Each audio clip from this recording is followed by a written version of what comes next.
Hi friends, welcome to Nila's kitchen. நம்ம இன்றைக்கி என்ன பார்க்க போகிறோம்னா எமர்ஜென்சி தக்காளி ரசம் எப்படி செய்யலான்னு பார்க்கலாங்க. நான் அதுக்கு வந்துட்டு மிளகு 1 ஸ்பூன் போட்டிருக்கேங்க. சீரகம் வந்து 1 டேபிள் ஸ்பூன் அளவு போட்டுக்கலாங்க.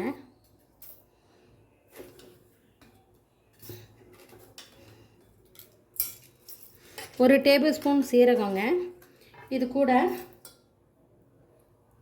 ஒரே ஒரு பூண்டு வந்து பல்ஸ் விட்டு எடுத்துக்கலாங்க.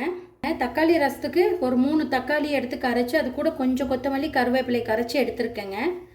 அவ்வளோதான். தக்காளிலேயே இன்றைக்கி ரசம் வைக்க போகிறோம், புளியை ஆட் பண்ணாமல். பாருங்கள், பாத்திரம் நல்லா காஞ்சிருச்சு. நான் ஆயில் ஒரு டேபிள் ஸ்பூன் அளவு ஊற்றிக்கிறேங்க.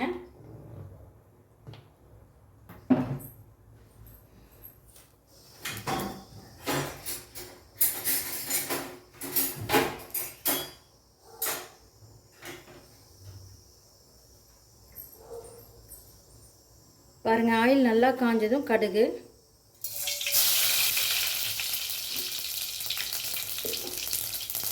நல்லா பொரிஞ்சிருச்சு. 2 வரமிளகாய்,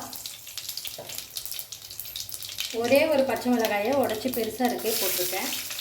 நல்லா வதங்கிடுங்க இந்த ஆயிலில்.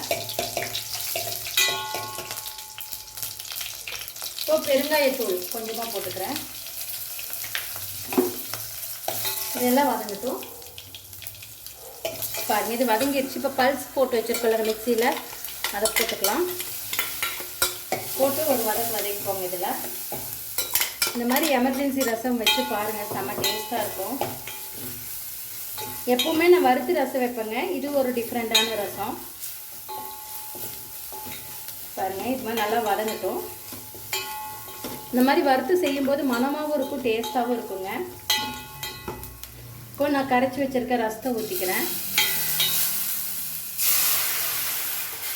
இப்போ மிக்ஸி ஜாரை வாஷ் பண்ணி கொஞ்சம் ஊற்றிக்கலாம். கொஞ்சமாக மஞ்சத்தூள் போட்டுக்கிறேங்க.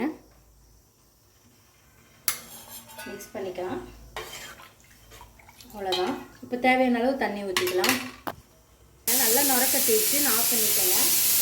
எடுத்து வச்சுருக்க கருவேப்பிலை கொத்தமல்லி தூவி மூடி வச்சிடலாம். அவ்வளோதாங்க. சூப்பரான ஒரு ரசம் ரெடிங்க. கண்டிப்பாக நீங்களும் இந்த மாதிரி ட்ரை பண்ணி பாருங்கள். தக்காளி ரசம் ஒரு 5 நிமிஷத்தில் செய்யலாங்க. பாருங்கள்.